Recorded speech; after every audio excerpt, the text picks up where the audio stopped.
Narito na mga nagbabagang balita sa oras na ito. Naniniwala si Interior Secretary John Vic Remulla na dapat muna magsoli si dating House Appropriations Chairman Zaldico ng hindi bababa sa $1 bilyon bago siya may pagnegosasyon sa mga otoridad. Nauna nang sinabi ni Remulla na nagpaparamdam si Ko na nais niyang makipag-usap sa mga opisyal ng bansa. May nakaambang arrest warrant kay Ko na pinaniniwalaang nasa Portugal kaugnay ng maanumaliang flood control project sa Oriental Mindoro. If it were me, I would. You would? Oo. Return $1 billion. Saka tayo mag-usap. Then you will have an availability of a plea bargain. Kasi in the end, pera naman ang ginawa niya eh. Kung sinolo niya pera, wala naman siyang pinatay. Wala naman. Pero $1 billion, sorry po sa amin. Diba? We would rather have it in person. Kailangan makita namin kung anong resibo niya. Kasi sabi niya, may, diba, lalabas siya, may resibo siya. Ano? Pero pinakita niya, lahat na debunk eh. May mga priorities kami. So, siya yung number 1 doon. Pero kaya hindi ganun kadali. Yeah, I wish it could be simpler. Pero we will do our best. Samantala, bumuelta naman si Remulla kay dating Senador Antonio Trillanes sa pahayag nitong mas dapat pagtuunan ng pansin ng kalihim ang paghahanap sa mga pugante kaysa magpaunlak ng media interview. Sana makita naman ni Senator Trillanes na yung tamang ginawa namin sa lahat ng SunWest na aresto namin, lahat ng DPWH, lahat yan na aresto. Pero yung may mga pera, madali magtago yan. Kung siya nga nagtago dati, 'di ba? Kung siya nga nagtago, 'di ba? Alam niya kung paano magtago. Kung alam niya kung paano magtago, dapat siya magturo sa amin paano magtago. Sige, kunin namin. Help us na lang. If you think you have the solution, then be part of the problem solving. Mahigit 20 bahay sa barangay Cantating sa Arayat, Pampanga ang napinsala matapos muling bumigay ang lupang kinatatayuan ng flood control project sa may Pampanga River. Halos 100 milyong piso ang halaga ng nasirang proyekto. Una nang ininspeksyon ito ni DPWH Secretary Vince Dizon kasama si dating Independent Commission for Infrastructure Special Advisor Benjamin Magalong. Setyembre nitong nakaraang taon. Naniniwala si Dizon na palpak talaga ang disenyo at pagkakagawa ng proyekto. Depensa naman ng kontraktor, ang lupa mismo ang bumigay at hindi ang kanilang nilagay na sheet piles.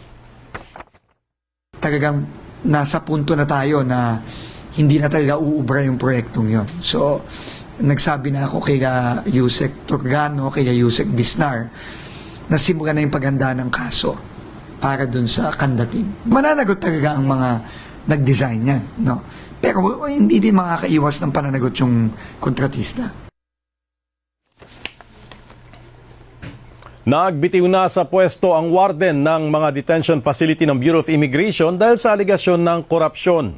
Ayon kay Communications Undersecretary Claire Castro, iniutos na ni Pangulong Ferdinand Marcos Jr. ang malalimang investigasyon sa nasabing pasilidad. Ito'y kasunod ng pagbunyag ng na-deport na Russian vlogger na si Vitaly Starovetsky na nagbayad siya para makapag-video sa loob ng detention facility nang siya ay nakadetine pa. Bukod sa warden, sinibak din sa pwesto ang 5 iba pang opisyal ng BI. Maghahain umano ng mga kaso ang otoridad laban sa warden at iba pang sinibak na opisyal kapag nakakuha na ng sapat na ebidensya. Sinagot din ng Malacanang ang tanong kung kailangang palitan ang key officials ng BI dahil sa nangyari. Kailangan po maimbestigahan kung sino ba at kanino ba nagmula ang mga ganitong klaseng pang-aabuso.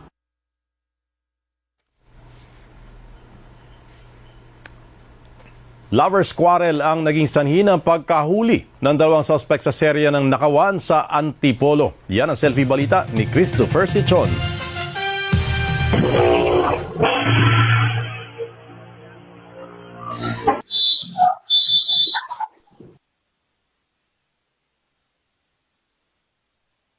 Arestado ang mag-live-in partner na sangkot sa serye ng pagnanakaw dito sa Antipolo City, Rizal. Halos 4 na magkakasunod na araw nasa pool sa CCTV ang pagnanakaw ng dalawa. Una noong January 19 ng hapon sa isang coffee shop kung saan tumalikod lang ng saglit ang staff sa counter at nagdire-diretso papasok ang lalaking suspect at kinuha ang cellphone ng biktima habang naiwan sa labas ang kanyang kasabwat. palakad-lakad po sila sa shop namin, pabalik-balik po sila. Siguro mga ilang days na po din namin silang nakikita na sobrang sweet po nila, tandem po silang dalawa. January 20, makikita naman ang dalawa na naglalakad papunta sa isang tindahan na iwan ng babae sa tapat habang ang lalaki ay dumiretso sa tindahan at tinangay ang isang cellphone sa bintana. Inipit ito ng lalaki sa kanyang short at lumakad sila papalayo. January 21 ay makikita naman ang dalawa na magkaakbay na papalapit sa isang karinderya. Agad tinangay ng lalaki ang tip box habang nagawa pang bumili ng yosi ng kanyang kasabwat. Matapos nito ay sumakay sila ng e-trike at tuluyang tumakas. Sa isang convenience store naman huling umatake ang dalawa noong January 24. Natangay din nila ang cellphone ng isang nakaparadang rider. Ayon sa Barangay San Isidro na silang nakaaresto sa magkasintahan, isang concerned citizen ang tumawag at inireport ang pagtatalo ng dalawa sa inuupahang bahay sa Sitio Tanglaw noong umaga ng January 25. Nang respondihan ng mga tanod, imbes na kumalma ay hindi nagpaawat ang dalawa. Nagkaroon sila ng pag-aaway na pati kabintanod nilabanan. Kaya inaresto namin sila at pagdating doon sa barangay, kinilala namin na sila yung mga suspect sa pagnanakaw. Ang plano po namin silang kasuhan para magtanda sila. Parang routine na nila eh. Medyo sweet talaga sila sa mga operasyon nila. So, lagi sila naka-holding hands. Aminado ang mga suspect sa ginawang pagnanakaw. Gipit lang po. Wala lang pong trabaho. Humingi po kami pasensya sa mga nagawa po namin kasalanan.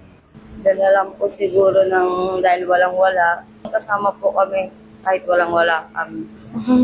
Gusto po kahit po walang-wala magkasama kami. Hindi naman po talaga namin ginusto na gawin yung ganong bagay. Nag-usap po kami, sabi na pagkalabas dito, maghahanap po siya ng trabaho na maayos.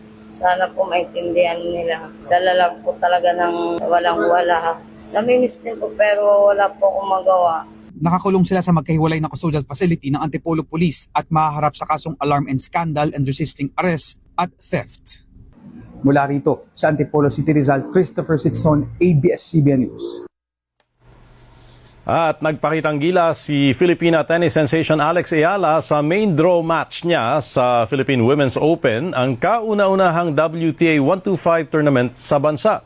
Tinalo ni Ayala si Alina Charaeva ng Russia sa straight set 6-1, 6-2 para makapasok sa round of 16. Nakabawi si Ayala sa kanyang pagkatalo sa kanilang unang pagkikita noong 2020.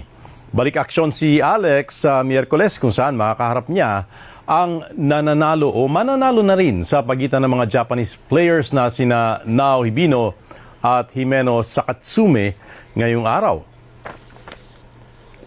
At yan ang mga nagbabagang balita sa oras na ito. Ako po si Stanley Palisada.